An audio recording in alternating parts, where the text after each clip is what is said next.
umfundisi walomntwana, umgadi walomntwana. Wena uyisisebenzi nje sokugada lo mphefumulo kaNkulunkulu ukuthi ungayodla ama-drugs. Wena uyisisebenzi salomntwana omphiweyo. Wena uyisisebenzi sokugada, uzobuzwa ngelinye ilanga ukuthi wamgada kanjani.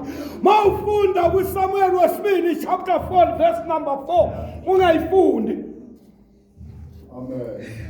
uSamuel wesibili chapter number 4 verse number 4 lithi umteti wakhe uMefiboshethe wamteta wabaleka naye wamuwisa phansi